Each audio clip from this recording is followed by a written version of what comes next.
5th Canto, Chapter 5, Lord Rishabhadev's teachings to his sons, verse 1. First of all, though, please repeat after me. Om Namo Bhagavate Vasudevaya.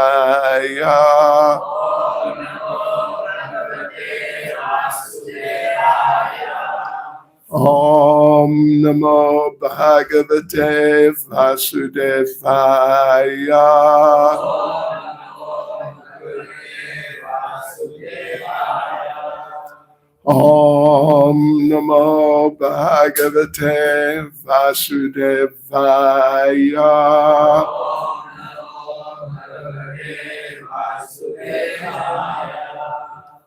Yes, right.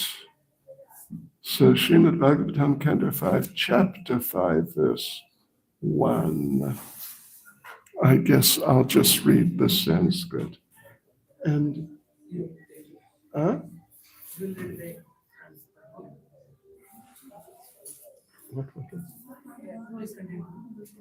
What time should I finish? 9. Oh. Okay, anyway, let's see how it goes. In terms of our program, we don't know. Have breakfast and leave for Dharma. Okay. All right. So I'll just read the Sanskrit. Rishabha Uvacha. Okay.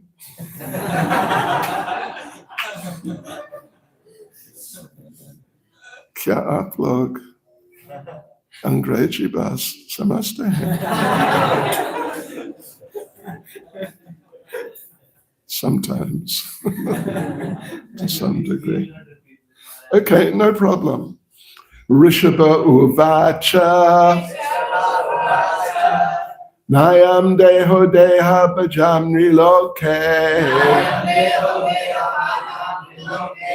Kashtan kaman arhate vidbhujam ye.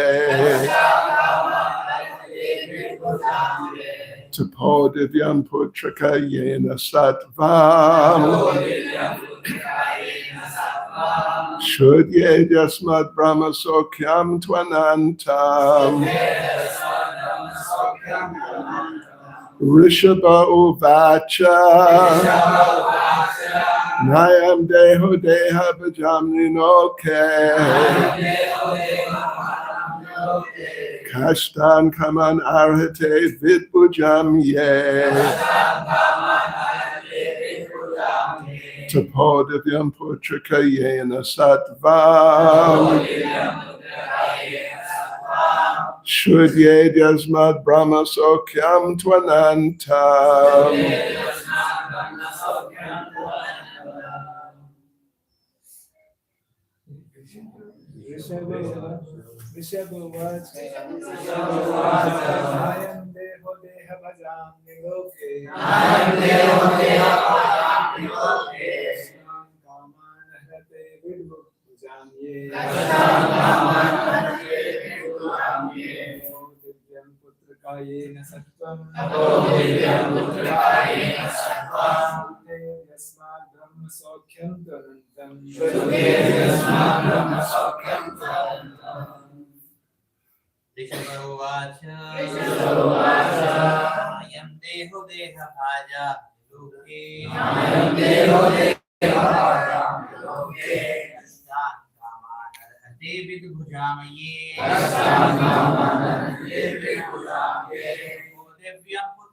Who knows this verse off by heart? Ek, do, teen, char, panch. Sirf punch. What happened? You should learn this verse. You're students. IIT, Kharagpur. You're meant to be pretty sharp. It's a very good verse. Should definitely learn it.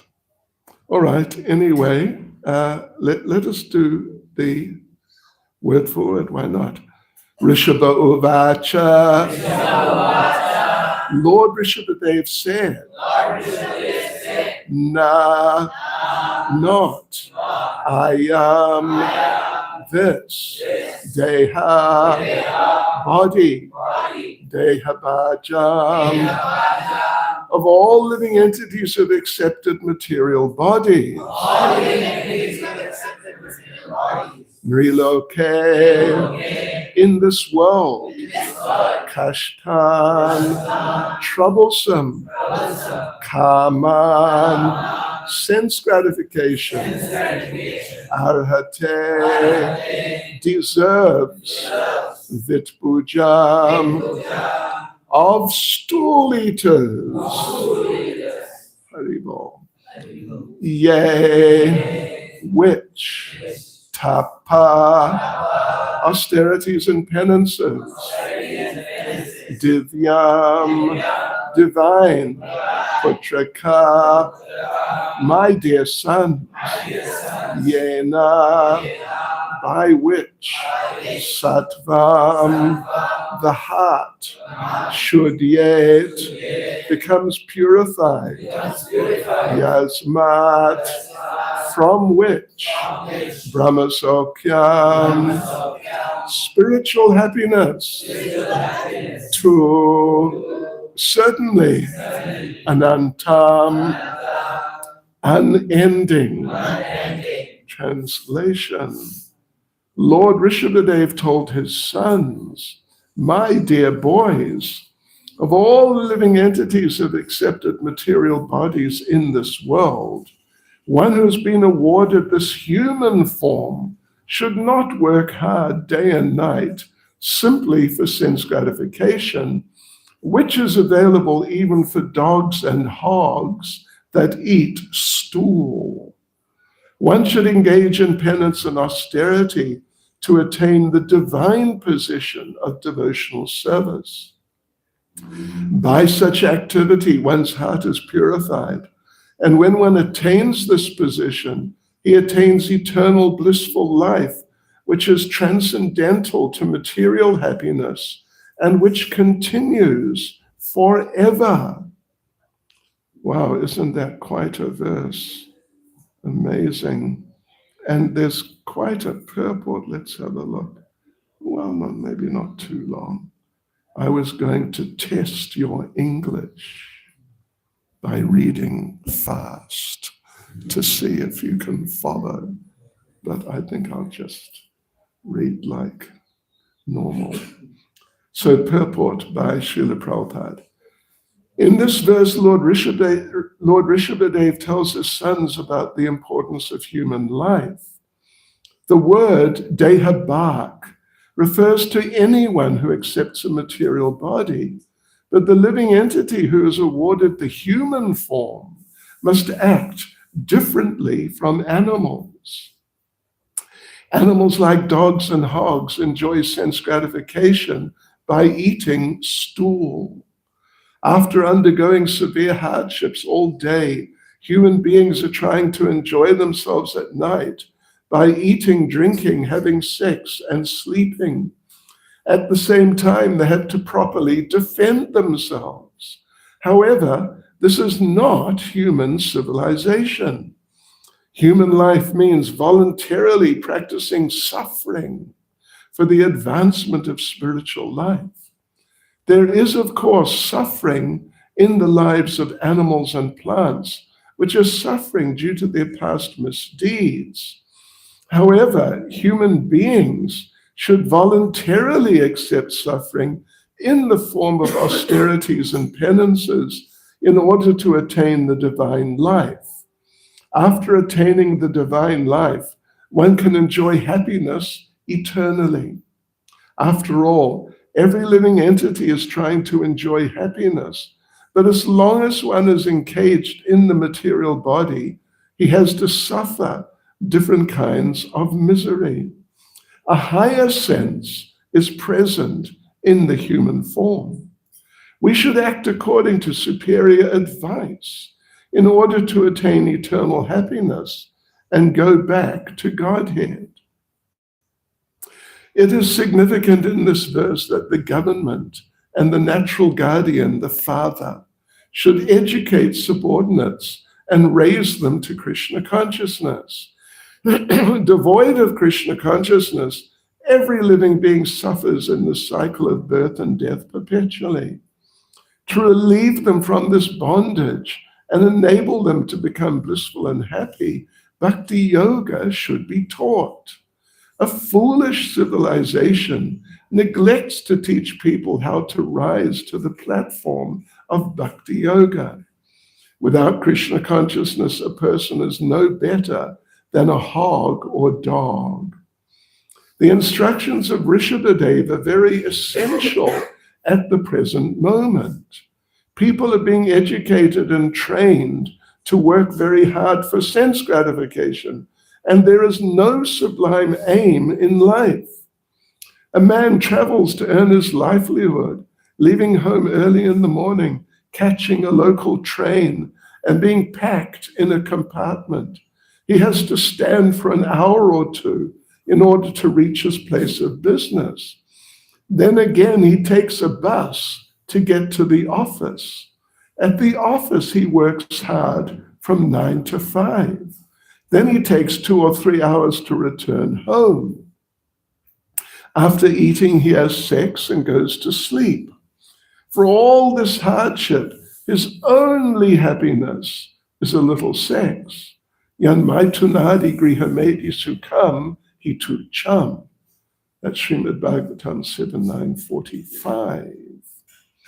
Rishabhadev clearly states that human life is not meant for this kind of existence, which is enjoyed even by dogs and hogs. Indeed, dogs and hogs do not have to work so hard for sex. A human being should try to live in a different way and should not try to imitate dogs and hogs. The alternative is mentioned. Human life is meant for tapasya, austerity and penance. By tapasya, one can get out of the material clutches. When one is situated in Krishna consciousness, devotional service, his happiness is guaranteed eternally. By taking to bhakti yoga, devotional service, one's existence is purified. The living entity is seeking happiness life after life, but he can make a solution to all his problems simply by practicing bhakti yoga. Then he immediately becomes eligible to return home back to Godhead. As confirmed in Bhagavad Gita 4.9, Janma karma chame divyam evam yo veti tatvataha chakvideham pranar janma naiti mam eti sorajana, which means one who knows the transcendental nature of my appearance and activities does not, upon leaving the body, take his birth again in this material world, but attains my eternal abode, O Arjuna. Let me read the verse again. Rishabha uvacha nayam deho deha bhajan rinoke kashtan kamam arhate vidujam ye tapo divyam putraka yena sattvam shudyed yasmad brahma sokam twanantam. Lord Rishabhadev told his sons, my dear boys, of all the living entities who have accepted material bodies in this world, one who has been awarded this human form should not work hard day and night simply for sense gratification, which is available even for dogs and hogs that eat stool. One should engage in penance and austerity to attain the divine position of devotional service. By such activity, one's heart is purified. And when one attains this position, he attains eternal, blissful life, which is transcendental to material happiness and which continues forever. Nama Om Vishnu Padaya Krishna Prestaya Bhutale Shrimati Bhakti Vedanta Sananiti Namane Namaste Saraswati Devi Gauravani Pracharane Nirvishesha Shunyavadi Paschitya Deshatarane Vanchakalpatrulubyas Kripa Sindhubhya Evacha Patitanam Pavanebhyo Vaishnavebhyo Namo Namaha Sri Krishna Chaitanya Prabhu Nityananda Shri Advaita Gadadha Shivas Adi Gaura Bhakta Vrinda Hare Krishna Krishna Krishna Hare Hare Hare Rama Rama Rama Hare Hare. Yes, well, many of you were there last night. I can recognize some of you at least. I recognize you. Your name is Saurabh, right? Like Sukam. Anyway, so you remember what I said? I said at the end, towards the end, that I had been told, and I must add, by reliable sources, that all of you students here in IIT Kharagpur are very intelligent and very thoughtful. Yes. And really trying to understand Krishna consciousness and go deeply into it. So, and therefore, as I mentioned last night, I was told that many of you have questions. So we can, we'll say some words about this because it's very important indeed. But then we can also take some questions, if anybody does have. And Prabhupada once sort of said something similar to what I just said. And he, like at the beginning of the class, and then he said, yeah, if you have classes, and Prabhupada said, then if you have questions, then Prabhupada said, if you don't have questions, it means you know everything. Or else you're too stupid to think about it. Anyway, I'm just trying to prompt you to think if you have a question. Anyway, if you don't, it's okay, because you're so intelligent, you probably do know everything. Anyway, think about it. Prabhu, you have a question? All right, I'll take one question before I say something. Because I said I was going to say something. But anyway, Bolo. In last class, you were telling that while dealing with devotees, we should not every time correct them. We should correct them only if they do some very deviant type of mistakes. Whereas, but many times for doing a service, when we are doing services collectively, so for doing that services perfectly for the pleasure of the Lord, sometimes we have to correct devotees. So how should we correct them? What is the appropriate way so that they may not feel offended also, and the service can be also done perfectly? Right. Yes, well, sometimes, particularly if you're working as a team, and there's a famous saying in English, I'm sure you've heard it before, a chain is as strong as its weakest link. So if you've got a group, a team, it can be effective pretty much only to the degree that the weakest member of the team is able to sort of perform or, pull his weight in the team. So in such situation, if one of the team members,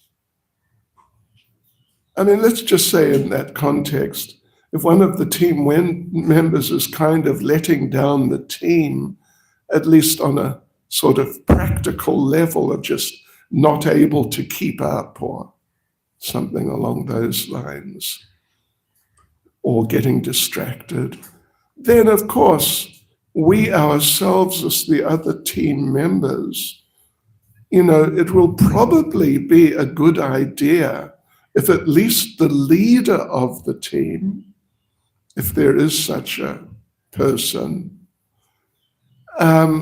goes nicely to that person who's just not really doing things very well and just tries to encourage them, not, you could say attack them or, not like really get on their case, because people are very sensitive. People are very sensitive. And if you want to, what would you say? If you want to bring someone down so they just are not able to perform so well, if you want to do that, a very good way to do that is to chastise them. Because not everyone responds positively to chastisement, particularly if they're not doing so well or if they're kind of immature spiritually. And particularly if the chastisement is not coming from someone they respect and trust. Yeah. Because then if you chastise them, they'll sort of get knocked out. They're already partially knocked out.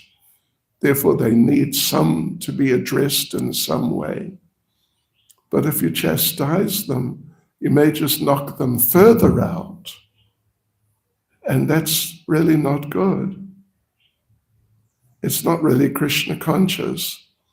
So therefore, people, devotees, particularly authorities, in a sense you can also say particularly spiritual masters, but just authorities, like your name, Prabhu, is? Nimai Ananda Das. Aj ke Ananda ki jai. So, Nimai Ananda Prabhu probably has sort of the confidence, the trust, respect amongst yourselves that more than anyone else. Generally, you never know, but it usually is like that. So, if it's a little sensitive situation or the person is a little sensitive, then rather than you try to correct them, call on him to correct them, then at least it's more likely that they'll accept it and benefit by actually becoming more fixed in Krishna consciousness. Yeah. I remember I actually observed in my early days, it was 1973, in Berry Place, our temple in London at the time, famous place, Berry Place was the name of the street. So there was one boy, he was Bhakti John, and Bhakti John did not live in the temple, but he was coming every day and doing service and had been doing like that for the last couple of years, 2 or 3 years. So he was sort of like an eternal bhakta. He never got initiated, at least, I don't even know till now. And I was in the prasadam room there, and he was cleaning the prasadam room. So there he is cleaning the prasadam room in a sort of normal way. And some somewhat older devotee, because, 1973, there weren't many like really older devotees. But some sort of technically older devotee, been around longer, came and said to Bhakti John, "What are you doing? Why are you trying to clean the floor like that? Come on, listen, you must do it like this." And he showed him some other way of holding the broom, important technical information, something like that. And so Bhakti John was, "Oh, okay, I see, right, thank you." And then he started cleaning in that way. Couple of minutes later, literally, some other, older devotee came along and said, "What are you doing? Why are you trying to clean the floor like that? I mean, who are you? What are you? You got to do it like this." And showed him some other method of holding the broom or something, very important like that. And Bhakti John was, "Oh, really? Oh, well, all right then." Okay, now he's doing it in that way. And then a third older, quote unquote, devotee came along and said, "What do you think you're doing? You don't do it like that. Come on, you stupid or what?" And Bhakti John broke down crying. I witnessed it with my own eyes, because everyone's sensitive, and it's very important to treat people with recognition of that fact. Yeah, so if it happens in the middle of some team thing which needs to be addressed like now, if it's that sort of, if it's not that sort of situation, you can take a little time and, try and help the person. Yeah. But if it's more immediate, you've got to be really careful that you do it in an encouraging way, so they come out feeling like, "Oh yeah, I learned something helpful today. That's good." Not like, "Wow, I got smashed here. I got psychologically and emotionally beaten up here. So, what's the point? Am I wasting my time here?" It's extremely important. In fact, in practical terms, and I mean, it's also, it depends on intelligence so much. One of the most important, if not actually the most important thing in practical terms in Krishna consciousness is dealing with fault. Dealing with fault when something is wrong. And particularly if it really needs to be addressed. And if it's not addressed, then the results will be detrimental. If it's just, like I said yesterday, it's not very important. You may hold the broom this way. Bhakta X may hold the broom that way, but it doesn't really matter, It's not really serious. Or someone's just eccentric and they sing the Hare Krishna mantra, like with, for example, with a Bollywood tune. So I'm sure there are, Bollywood tunes which some people chant Hare Krishna to. I don't know if it's the tune for Kuch Kuch Hota Hai or what it is. Anyway, don't mind. I've been living with Indians for 50 years, longer than you've been living with Indians. So I have a little experience in Indian culture, or Indian culture. Yeah, something like that. Someone's singing Hare Krishna, but in a sort of funny way, strange way, then, unless it really matters, just ignore it. If it really matters, if others are picking up on it, and now suddenly you've got this outbreak of chanting of Hare Krishna according to the tune of what? I don't know, but what's his name? Not Abhishek, the Muslim one. Shahrukh Bhai.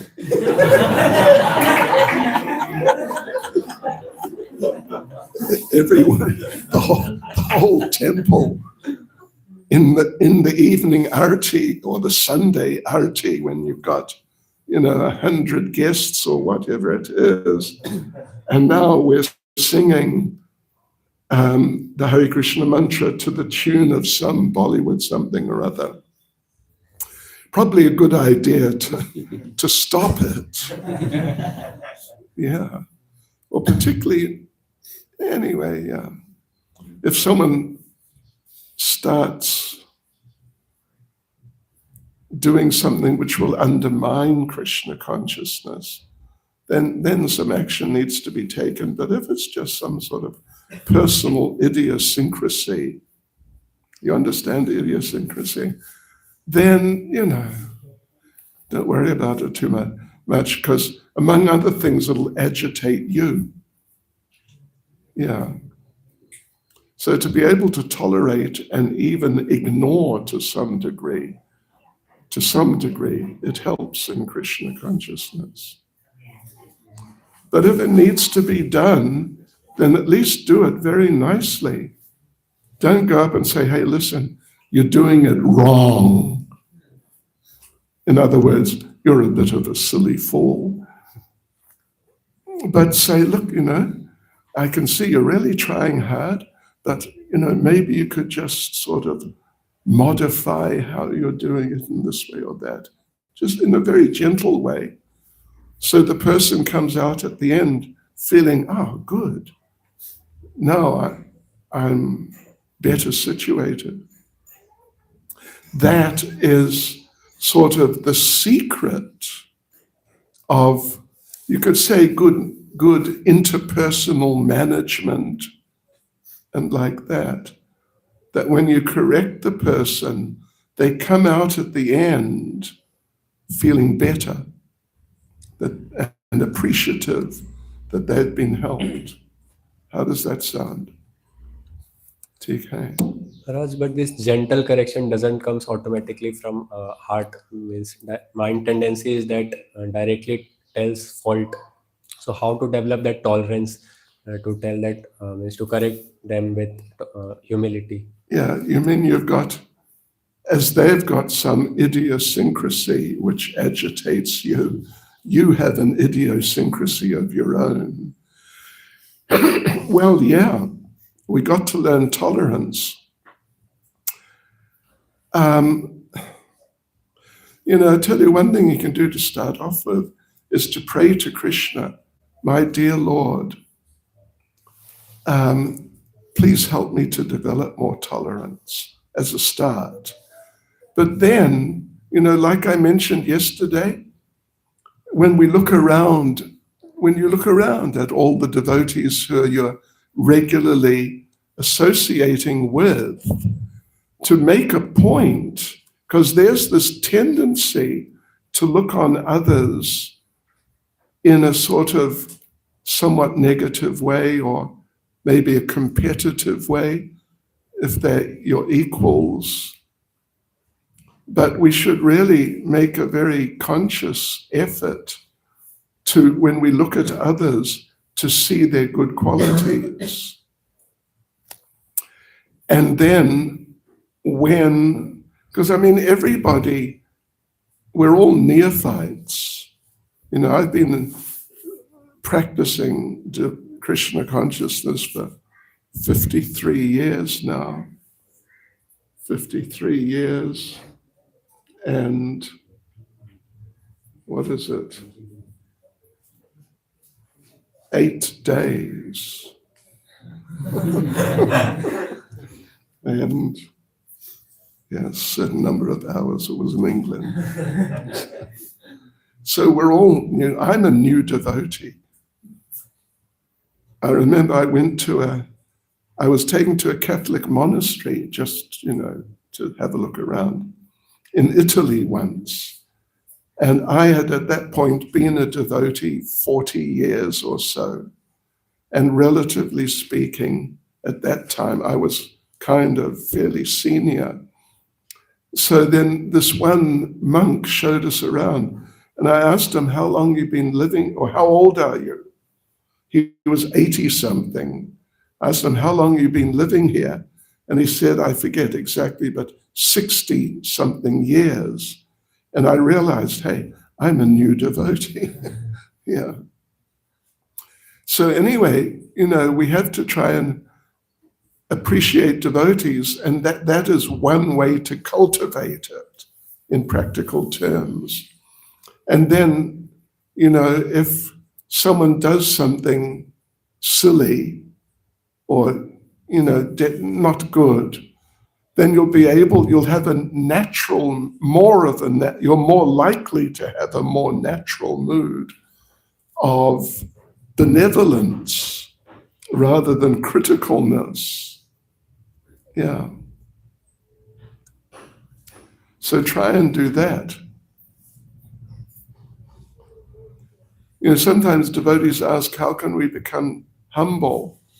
And what I have suggested on a number of occasions is you pray to Krishna that, Krishna, I know I'm a fool, but the problem is I'm such a fool that I can't see how much of a fool I am. So Krishna, please help me to see me more accurately for what I really am. And, I think in my experience, it seems Krishna likes that sort of prayer. Because if you pray like that, he'll put you in some situation which will demand tolerance and humility. And you'll see it like that. Yes. Anyway, Hare Krishna. Thank you, Maharaj. And I'll pray to Krishna to help you. So anyway, devotees, let's just have a look, kind of briefish look at this verse and purport. Dogs and hogs that eat stool. You might think that means the hogs who eat stool. But the dogs eat stool also. Yeah. I remember when I was a child, we got a dog, a pedigree boxer, if you know the boxer species. And after some time, she had some puppies. And these little puppies, they're like a day old or a couple of days, and they pass stool and stuff, and she was eating it. And so it's not just the hogs that eat stool. Dogs also just do abominable things. I don't want to talk about it, and I don't want to make you think about it either. But dogs, let me just say, they come and lick you in the face or lick people in the face. And generally the people think, oh, how dog licking. He or she came to my face. And it's often,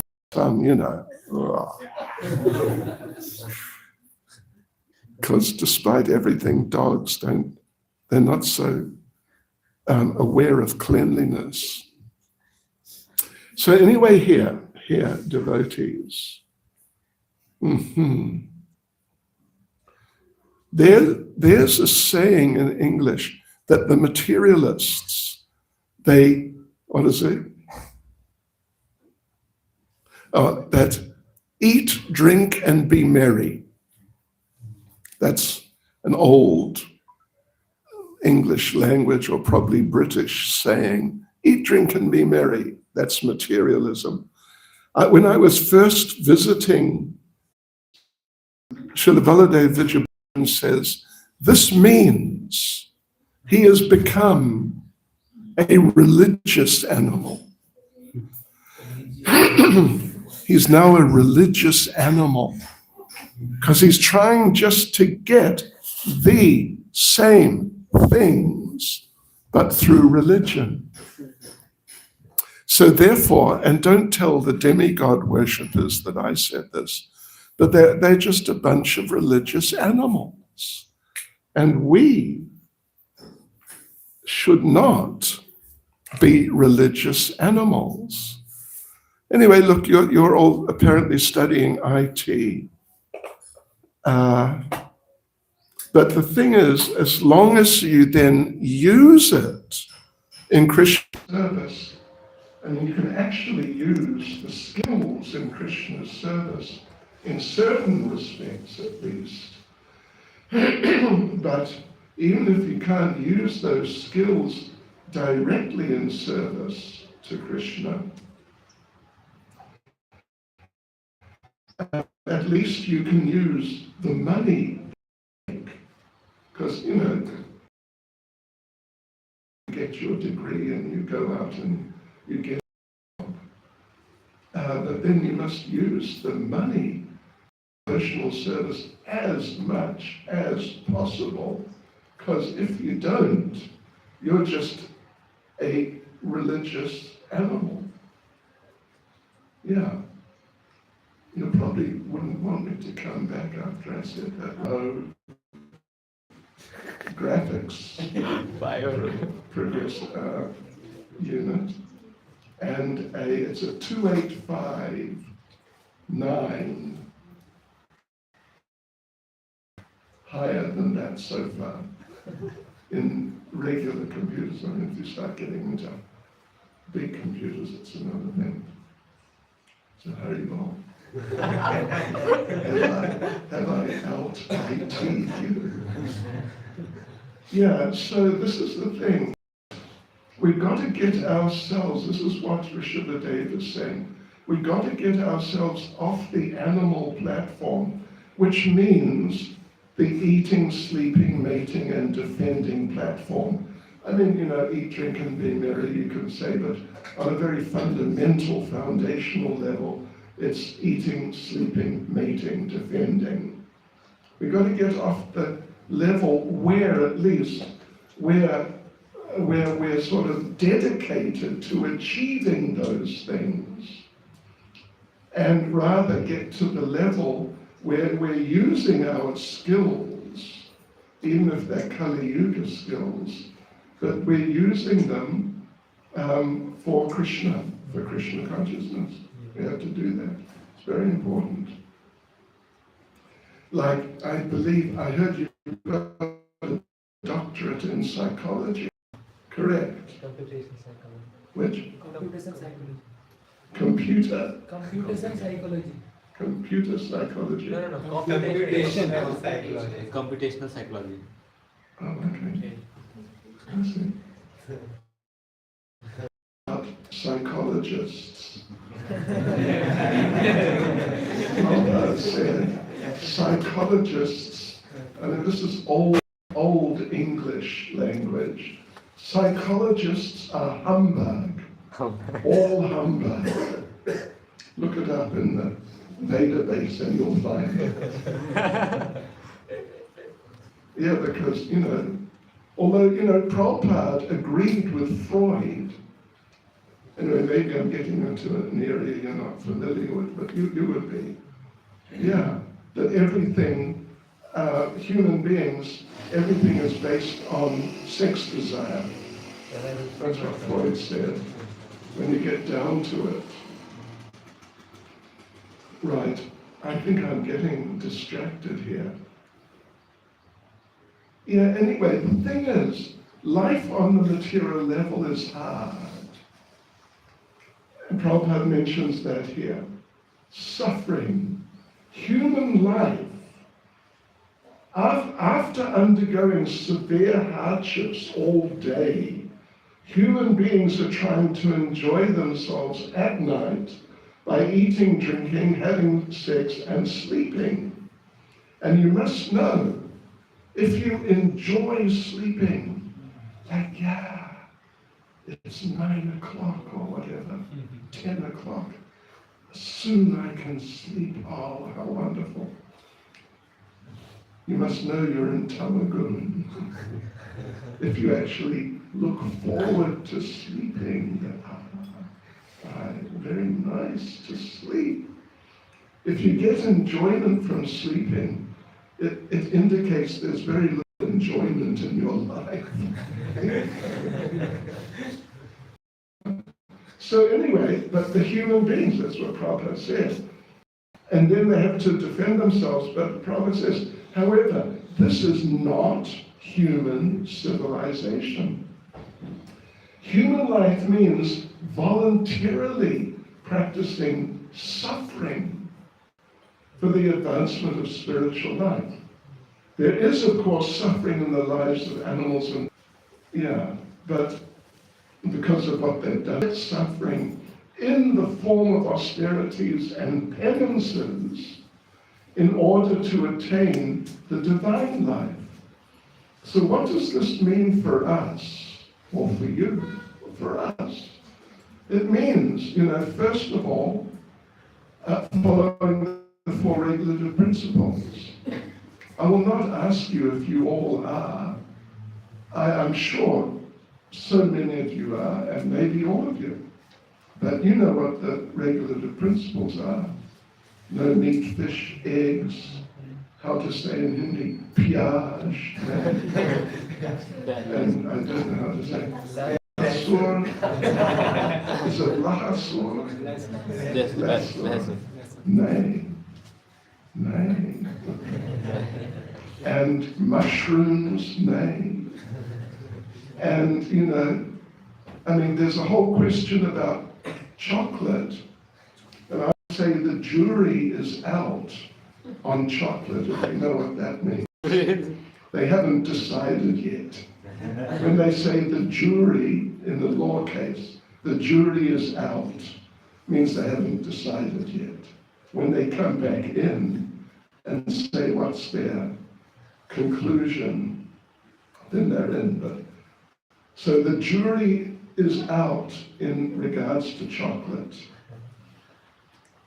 And anyway, let's just put it that way. So if you eat some chocolate, we will not get on your case too much.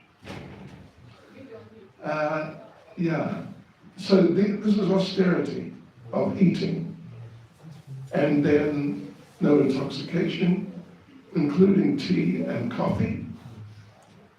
And strictly speaking, it includes green tea, because green tea is tea. It's only when it's dried, then it becomes sort of brown or black or something dark colored. But green tea is tea. It's just tea. And therefore we assume it's got, whatever, some nicotine and stuff like that in it. Yeah, and even Coca-Cola has nicotine, I think. Caffeine, that's right, caffeine. Yeah. So, no intoxication and no gambling, which Prabhupada did say on numerous occasions, includes mental speculation. It's not just going to the local, gambling place, casino.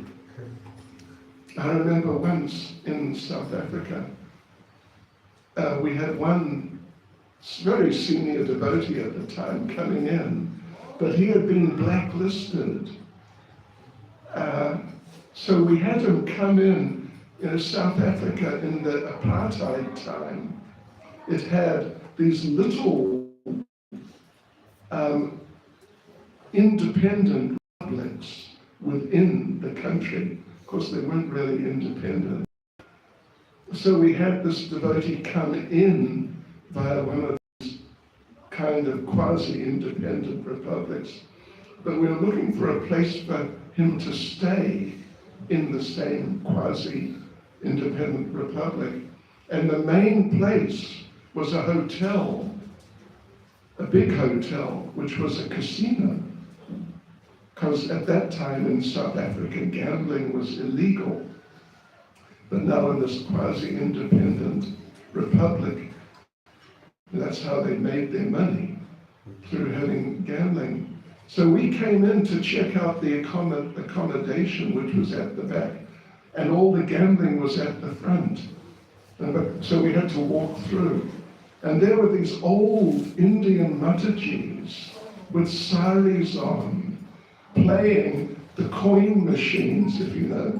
You put a coin and pull the lever, and then you wait and see if you win anything.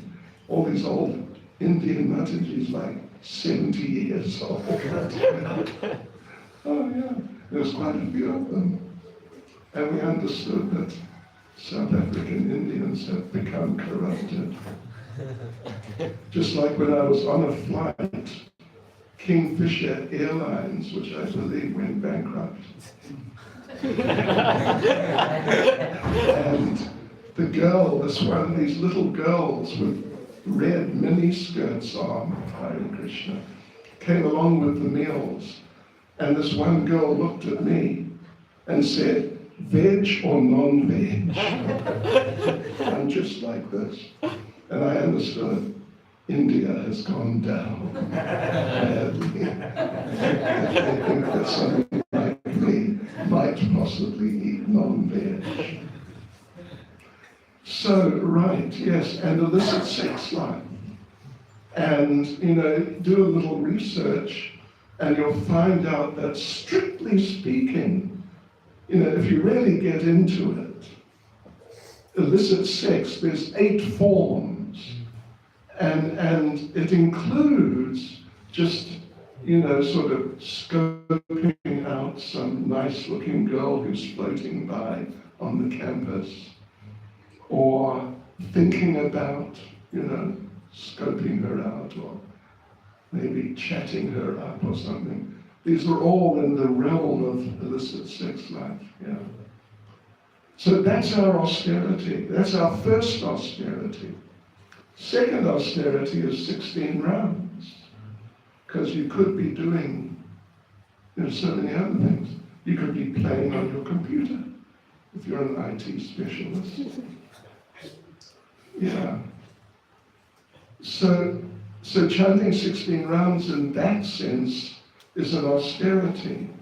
Of course, if you get into it, then the experience is not austere. The experience is actually very wonderful, extremely wonderful.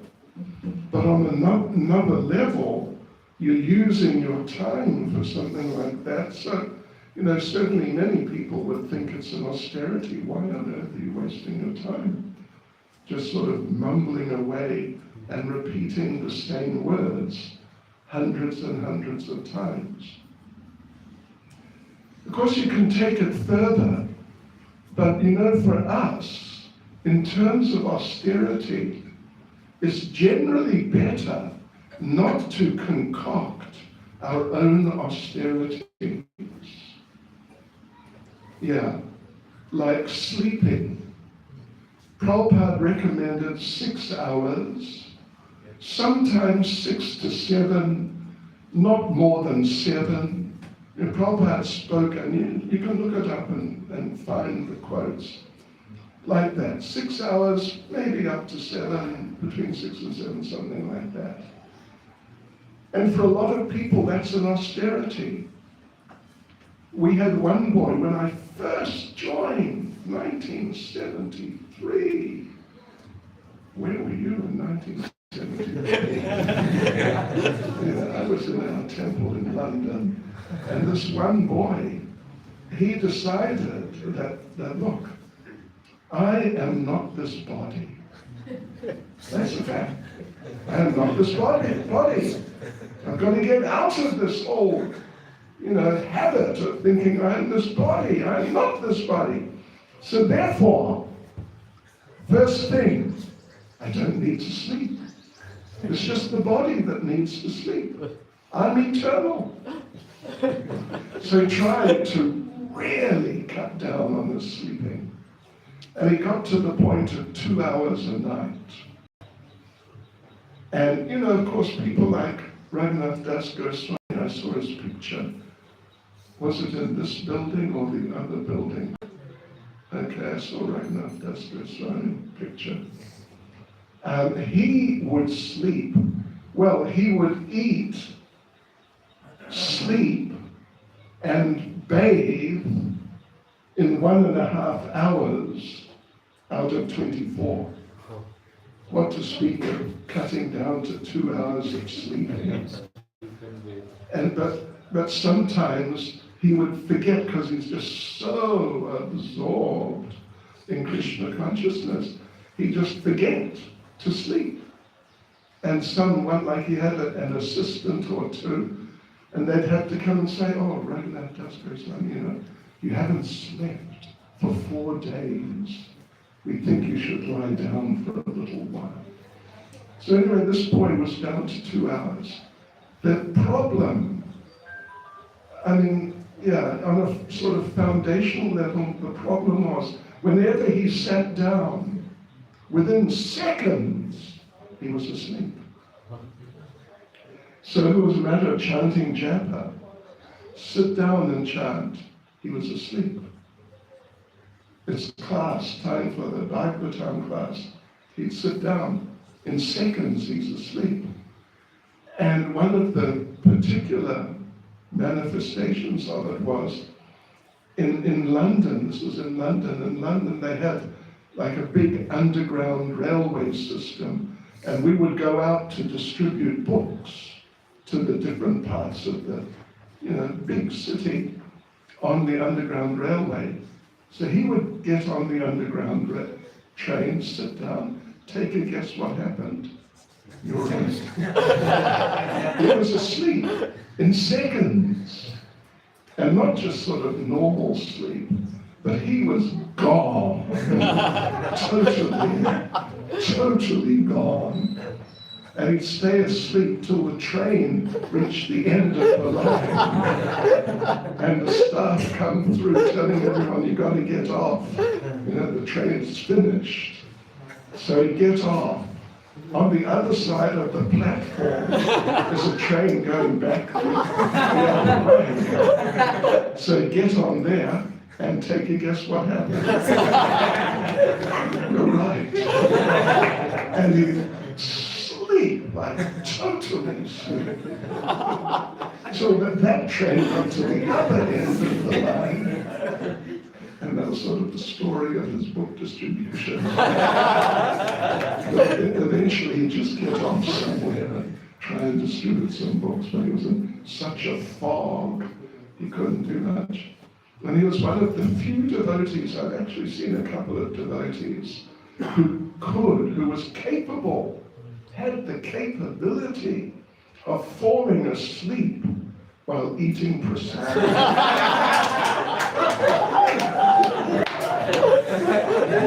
No kidding.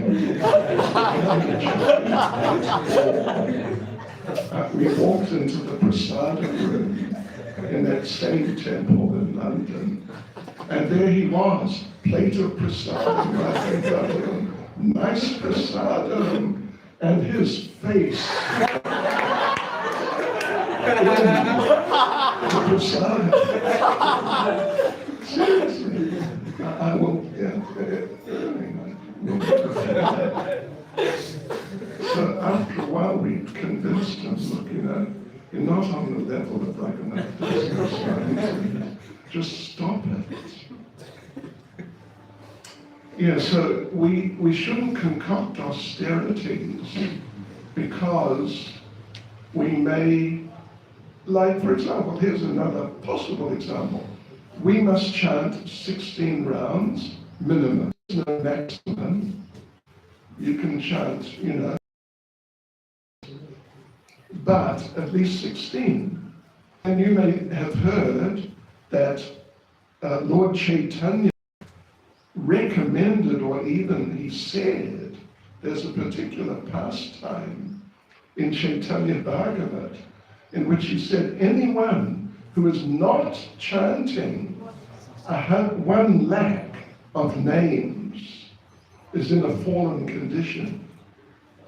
1 lakh, divide by 1,728, and then you come out with a number. It's not exactly 64, but it's plus or minus 60 rounds. So, I know devotees have done it. Lord Chaitanya said that. Srila Bhakti Siddhanta also said that. I must chant 64 rounds. I must do it. So then now they're trying to chant 64 rounds. But then after a while, you see them, or at least maybe you just hear about them, at midnight, they're still trying to finish their rounds. So we have to be careful about accepting austerities like unauthorized. Prabhupada was such an expert, literally the expert in any of, in my lifetime for sure, in Krishna consciousness. Therefore he knew what we should do, what will help us, what, if we try and do more, it may have a detrimental effect. This is Prabhupada, so expert. So anyway, do it voluntarily. Without Krishna consciousness, a person is no better than hog or dog. That's from the purport. Hare Krishna. Hare Krishna. I have not thought of talking about these things, but Prabhuji ordered me to talk, to read this verse. Just sort of came up. Now, any of you have a comment or a question? Ek prashna? Prabhuji. Hare Krishna Maharaj, thank you very much for wonderful class. And Maharaj, I have a question that sometimes people challenge that you are saying that this is animal life, the sense gratification is animal life, but I am happy doing this. Why are you interfering? So how to answer and how to convince? Okay, Well, first of all, you must know that they are sort of, to some degree, lying. Or you could say, fooling themselves, because they're not happy all the time. Sometime they will be getting some happiness. Because it does work to some degree, sense gratification. Your whichever sense it is gets stimulated, and you get some sensation of enjoyment at least. But then, a lot of the time, people are struggling. Like, generally speaking, anyone who is working in a 9-to-5 job, they are struggling quite a bit of the time. Even someone like Mr. Trump, he's such a character. Let's not get into it too much, but he's so optimistic about himself and so convinced of himself. But, he already lost one election. He's going to lose another election. And he loses. Of course, he tries to hide it. And if you follow the news a bit, you will know how he tries to hide it. He tries to hide it by saying, they cheated. I was defrauded out of the election. And that's how he tries to hide the fact that he's frustrated from having lost. So anyway, the thing is, I mean, you can try to point that out to them and see if they're honest enough or intelligent enough to admit, yeah, well, you know, it's a fact that some of the time I'm struggling actually. Yeah, but you can also just point out to them or try that there is a higher happiness. And that's what we're getting in Krishna consciousness. And if you're able to do that nicely, then, and if they're sort of honest or sincere enough, they'll understand, yeah, you're right. First of all, you're right that I'm struggling, at least sometimes. But you're right that there is a higher happiness. And you can tell them, well, at least if you're like Nimai Ananda Prabhu, full-time devotee, 24/7. You can tell them, look, like I tell people sometimes, I retired at the age of 21. Because it's true. I'd actually made up my mind. I'm just not going to work any longer. Before, I mean, just a couple of weeks before, seriously trying to become a devotee. Yeah. So I actually retired when I was 21. I have not worked since then, like in the normal sense. Of course, you know, I work hard. I'm very involved in this and that, in Prabhupada's movement, but it's just nectar. It's just so nice. It's amazing getting to associate with nice devotees like you. I tell you, it is unreal, actually. And you haven't probably started working yet. Are you studying IT in some form or another? Yeah, I'm a final year student. Final year, IT, something. Computer science. Computer science. you know you'll be out of date in a few years unless you keep studying. All right. Yeah, so particularly if one is really living the life of Krishna consciousness, it's just nectar, it's just wonderful. But even if you have to work, like generally 90 something percent of the people, the young people, they end up getting married. I mean, it's not entirely universal, but it's pretty close, and including amongst devotees. And so then you've got to, you know, financially look after the family. And oftentimes it's really not easy. But the thing is, if you're maintaining Krishna consciousness seriously, then you'll still be able to taste the nectar. Maybe not to the same degree as Nimai Ananda Prabhu, because he's getting the Ananda of Nimai. But you'll get some real nectar, yeah, despite having to deal with certain situations, yeah. So anyway, one has to learn how to present these things to people so that it sort of clicks in their minds. Otherwise, like I mentioned, the animals I saw standing in the rain. Can you imagine just standing? It's freezing cold, like near zero, and it's just pouring with rain, and you're just standing there. How unconscious do you have to be to not realize, I can't carry on like this, I've got to do something. At least go inside. Yeah, so, but unfortunately many people, they are so conditioned that they cannot recognize reality sufficiently. Yeah. So therefore we must try to awaken them. That's the main business of a devotee, particularly of a preacher, got to awaken the people. And you know what Krishna says in Bhagavad Gita? What is it? What's the verse?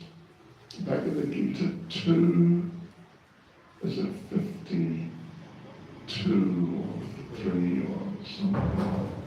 4 or 6. Whatever it is. 62. Dhyayato Vishaya. When you understand it enough, Hindi speakers or Bengali, means you can understand an amount of Sanskrit, right?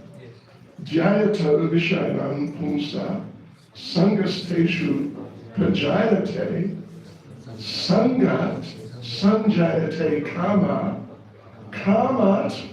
Well, hang on, what's the sense? I know, I'm looking at it. What's the word for? Okay, so Kamat Sukho Vijayate, does that make sense? You understand? Sukha, you know the word Sukha.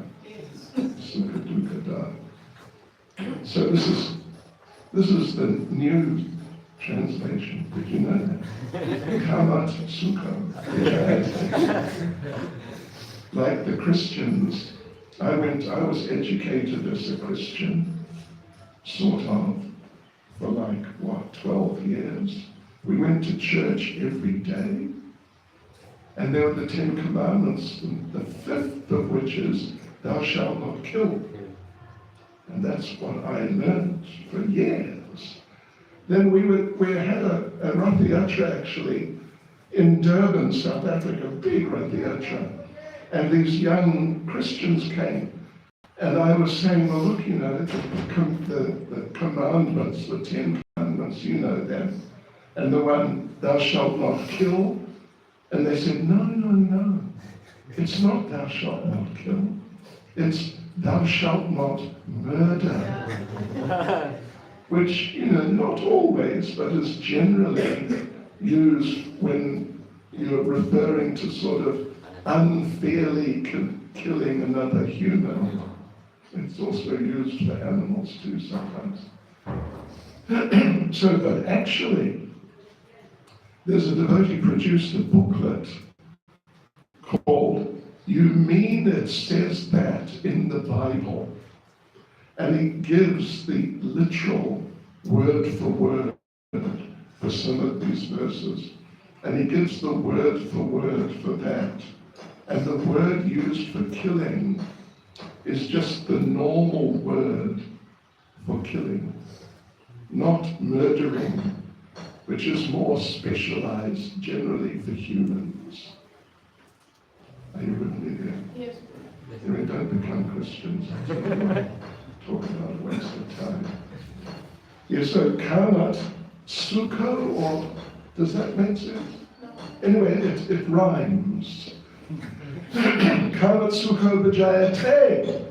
While contemplating the objects of the senses, a person develops attachment for them. And from such attachment, lust develops. And from lust, happiness. That's the Kali Yuga, Bhagavad Gita. But actually, Krishna says, Kamat Krodha. From lust, anger arises. It's the natural consequence. It's not just sometimes. It's the natural consequence. Because we are spiritual and these bodies are material. And you know, there's an example you probably understand being scientists. Oil and water do not mix. The oil, particularly like petrol, you can shake it up with water and it'll sort of mix for a while. You come back later, the petrol will be floating on top. Because there's a fundamental incompatibility. So like that, we are spiritual. These bodies are material. And so we try to enjoy through some lusty activity, and you get some experience, but it's just very temporary, and then it's gone. And that's exactly what Krishna said, karma krodha vijayate. And then when it's gone, you feel frustrated. So you can try and help them understand that. Like particularly if they're like smokers or drinkers, people who drink alcohol. Yeah, if they're smokers, then they would know. You smoke a cigarette and you get some sort of stimulation very temporarily, but then you need another one and another one. And that's why the cigarette companies, they're all rich, because they know that these people are addicted. And that's how we make our money, through facilitating their addiction. So if they're smokers, for example, or drinkers, they'll understand this point, that karma krodha vijayate. From your lusty activity, what comes is not satisfaction. There's some little temporary experience. But then, at best you're back to just the usual position. And before you know it, you feel gotta have another one. I've got to close actually, I think. Do I have to close now? I think so. But let me just make one point. I think you'll find this interesting. We used to distribute books in the 70s in Northern Ireland. There was a civil war. And so, every second day we see a bomb go off. Yeah, it was heavy, very heavy. So one day we were in one town, and these two drunks, and we would just go out dressed as devotees. These two drunks came by, and it was just sort of early-ish or mid-morning, 10 or 11 or something. They were just so drunk, they could barely stand up. And they walked past, they laughed at us and offered us a bottle and things like that, and we just sort of pleasantly said, no, it's okay. And off they went. About 30 seconds later, one of them came running back and said, listen, whatever you do, don't drink liquor. You see what it's done to me? It's destroyed me completely. So please, don't drink liquor. And off he went with his friend, who was waving his bottle around. So, in many cases, the people have some understanding that the things that they're doing, like particularly gross sense gratification, they're actually very detrimental. So then, if you somehow speak to the person to try to identify their sort of weaknesses, then you may be able to catch them in terms of their weaknesses. And that's what Prabhupada did. Prabhupada said, I am like a karate, exponent. Back and forth, and I'm trying to find the person's weakness. Then I find it and I just go for it, and I kill them. Yeah. So we, in dealing with the non-devotees, we should try to identify their weaknesses and where they have maybe got some idea, and then go for those points. Hare Krishna. Hare Krishna. Now, Mataji, Dr. Mataji. Is it Heather? Thank you so much, Maharaj, for the class. I just want to ask that listening to such classes is so wonderful, and we are getting all philosophy. And Maharaj, you have told us which category we engineers and doctors belong to. So, and then you said that, okay, then in that case we can purify to some extent by giving our money as much as we can give for service. That's there. But Maharaj, And especially. when you're a doctor, try and help devotees. Yes, We have doctors like this in many places, actually. Yeah. yes. So Maharaj, especially for those who are initiated or those who are aspiring initiation, how much they should go for economic development, because Krishna doesn't want that much money, he wants us. Yeah. And there is practical need in the mission that we dedicate ourselves. So, but now worldwide we see different examples within our ISKCON community. So sometimes we get carried away by the examples who are making a lot of money, accumulating wealth.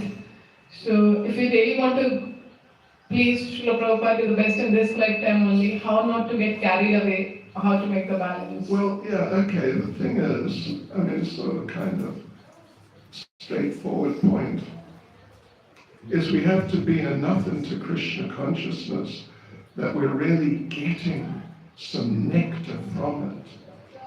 And at the same time, we're getting realization of the value of it, and we're getting realization of what the material life is. Yeah, you know, Ambarish Prabhu, Yes. Alfred Ford, he just donated an extra $10 million. I don't know, would you be able to donate that much? You have to sell your house or even better. But the thing is, he doesn't work. It's all from investments. Yeah. Because he's probably like a billionaire or something along those lines. Yeah. But that's his past karma. Yeah. Anyway, we need that. We need realization about Krishna consciousness, and we need realization about material life. And then we'll get the right perspective. And, you know, on one hand, you can use your particular skill, your particular training to help ISKCON, to help devotees, you know, like that. And at the same time, you may be able to earn enough without having to really, you know, I know some doctors, they're working like 15 hours a day, 7 days a week, and they're devotees. Seriously. We have one devotee doctor in Durban. He's one of the top. He gets invited to the conferences, you know, in America and Europe. And, yeah, he's a big man. But somehow he's caught up in work. 7 days a week, 7 days. And yeah, sometimes 18 hours a day. He's the part owner of a big private hospital. And he's really nice. He's actually extremely nice. And for example, he helps me in terms of ENT, because I have ENT problems, actually. And you know, he never charges anything, of course. Yeah. And sometimes, because I also have medical insurance, like very good medical insurance, and sometimes he negotiates with the doctors so they don't charge, or they just charge a little. So then there's profit, because they get from the medical insurance. They give what they got from the medical insurance. So anyway, yeah, let's hope. Well, what it means is that you and your good husband, Prabhuji, and Nimai Ananda Prabhu, in a sense, even particularly, but at least very much, have to present Krishna consciousness very expertly so the students get it. That it's not just, you know, they need you. I see here there's only men. In Durban we have clubs on all of the main universities in the country. Yeah, and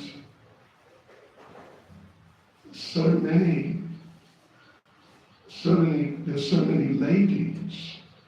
In fact, there may be a majority of ladies. So far, other than you, I think practically I haven't seen one. But anyway, that's okay. Separation. Hopefully it doesn't develop a mood of separation in a certain sense. Separation from the opposite sex. But anyway, that's what they need. They need help to go beyond just working as a Krishna conscious person. And, if you've got a medical degree, you can make loads of money, really loads. Or a lawyer, or any of these degrees, engineers and whatever. You can make tons of money, but hopefully they can understand that, as the Beatles sang when I was young, money can't buy love. That sort of idea. Money can't buy happiness. And, talking about musicians who I was a fan of, Elvis Presley was so rich, that he committed suicide, sitting on a toilet. Can you imagine? Sitting on a toilet, he committed suicide. What a way to go for someone who was seen to be like a demigod at one point. So yeah, it's an education. The devotees need to be educated effectively. And then prayer. Thank you. Have I understood it correctly when you quoted Ambarish Prabhu that because of his past karma he has so much wealth? So if I work hard, like really working hard like an ass, 15 hours, 16 hours, I can't make that much money. Better to work as minimum and continue to work. There are so many people who are addicted to work, but after getting this knowledge, this mercy, it still will behave like the materialistic. So that's what you're saying, better we should engage more. And there are so many people who are working. And what you should do, if you're a doctor, get your own private practice. I just go for 2 days, all week. Then you can control, so you don't have, like if you work in a public hospital. Yeah, I have reduced mine. I don't. Okay, good. And the same thing if you're a lawyer, you only accept so many cases. If you're an engineer, if you're an architect, etc., etc. If you've got your own business, then you can control, how much you do. And so, ideally, you just do the minimum for a sort of moderate and responsible way of life in material terms. Just do like that. And then give some money and give your time. Because time is more valuable than money, you know that. Prabhupada would quote Chanakya Pandit that if you lose 1 second, you cannot buy it back, even if you have all the money. What to speak of what Ambarish has, or these other super wealthy people. Even if you have a trillion, someone's going to become a trillion if they haven't already. But you cannot buy back 1 second, even if you give the whole trillion. Time is that valuable. It's just extremely valuable. So the more time you can get for constructively helping develop Krishna consciousness, the better. And then work in a responsible way to maintain yourself, your family, so they can live in a decent way, but not an extravagant way. And there you go. That's sort of the formula. Okay, everyone, I'm over time. I'm going to get chastised by the Shri Kripa Devi Dasi. Okay. Srila Prabhupada King.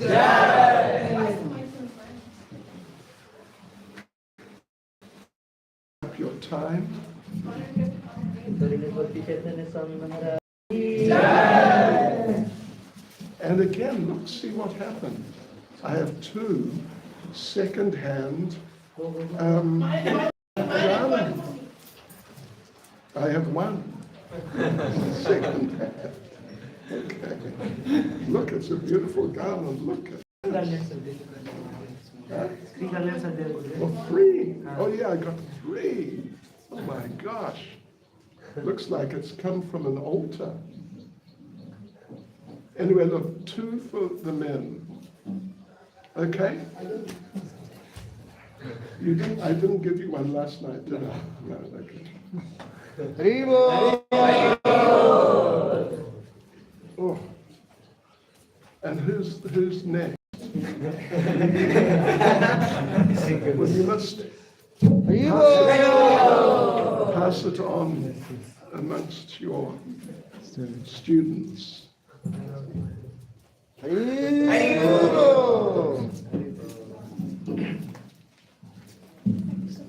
Hare Krishna.